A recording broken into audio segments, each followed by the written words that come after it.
Honduras, a country of mountains, Mayan ruins, and Caribbean coasts. But did you know its name comes from the word depths, first spoken by explorers who feared its waters?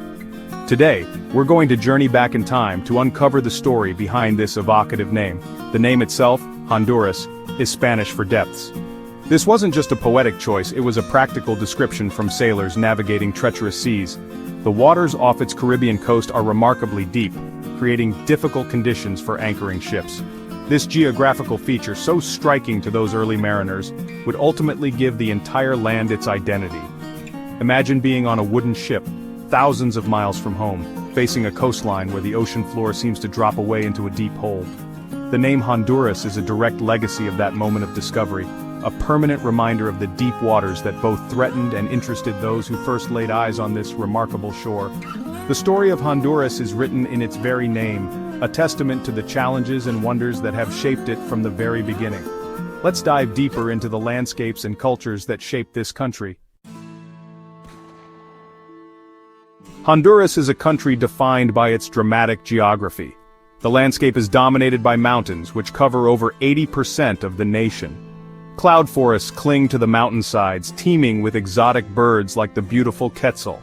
While mountains dominate the inside part of the country's identity is equally tied to its long Caribbean coastline. This is the Honduras that first greeted the Spanish explorers, a world of blue-green waters, vibrant coral reefs, and perfect islands like Roatan and Utila. Yet, it was the profound depth of these very waters that gave the entire country its name.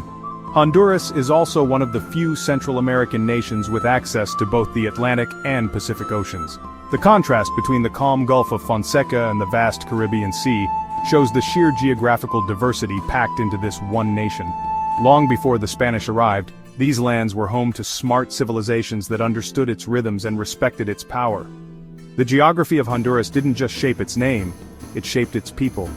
The echoes of these ancient peoples can still be found today, hidden among the very mountains and valleys that have defined Honduras for thousands of years. Long before European ships ever approached its deep waters, the land we now call Honduras was a vibrant mix of native cultures.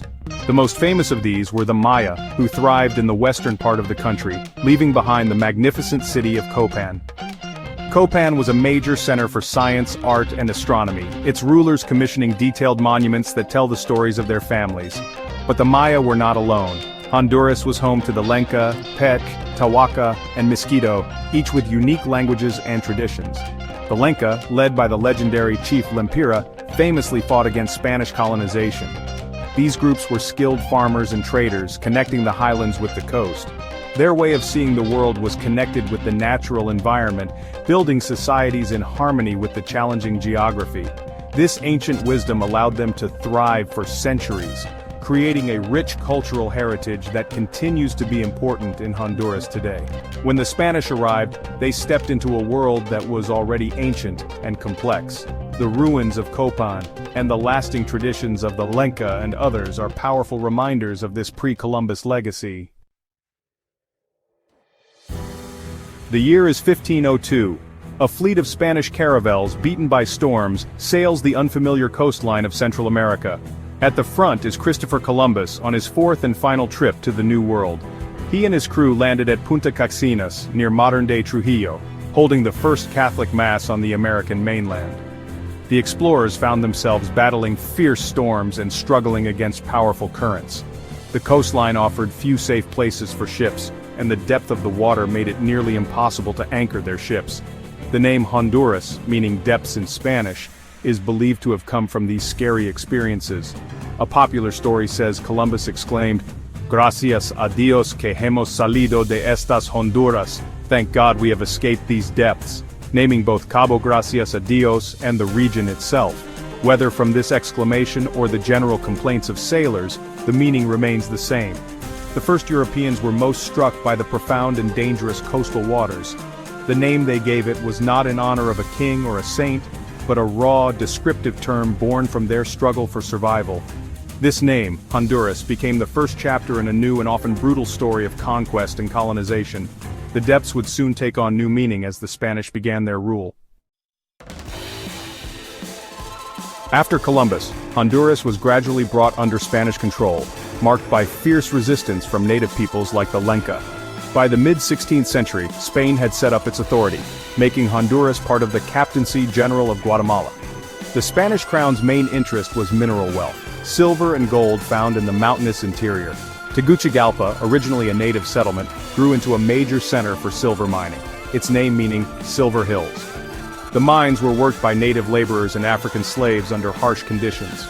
Colonial society was very strict, with Spanish-born leaders at the top and a majority of mixed-race people, native peoples, and enslaved Africans below. Despite its mineral riches, Honduras remained a remote, often forgotten corner of the Spanish Empire, its Caribbean coast raided by pirates and fought over by the British. The name Honduras, the depths, seemed fitting not just for its waters, but for its status as a deep, remote, and often overlooked land. But beneath the surface, the desire for change was growing. The early 19th century was a time of revolutionary excitement across Latin America. On September 15, 1821, the Captaincy General of Guatemala, including Honduras, declared independence from Spain.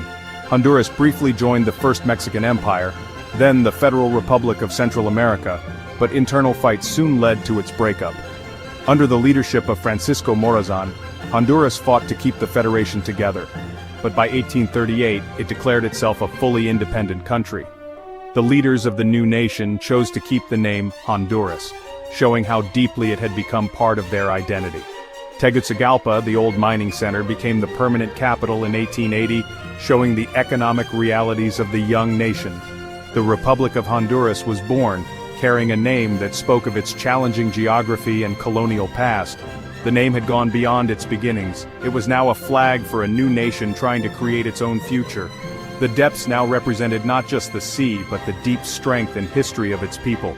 The name stayed, a permanent link between the country's past and its future. Honduras was ready to chart its own course. Today, the name Honduras continues to have many layers of meaning. It is a direct link to the age of exploration and the first impressions this land made on European explorers. It speaks of the country's tough geography, the deep Caribbean waters, and the rugged, mountainous interior. The name is a constant reminder of profound natural beauty and inherent challenges. It also carries the weight of history, symbolizing strength in the face of difficulty. From native resistance to colonial hardship and political struggles, Honduras has lasted. The name Depths is a way of saying that the nation has faced and overcome profound challenges. Honduras is a country of deep cultural roots, where the legacy of the Maya and other native groups is still visible. The name Honduras is not just a label on a map, it's an honest reflection of a country that is complex, challenging, and beautiful. From a sailor's fearful words to the proud flag of an independent nation, the story of the name Honduras is a journey through time. If this story gave you new insight, don't forget to like, subscribe, and share your thoughts in the comments. Which country's name should we uncover next? Drop your suggestion below.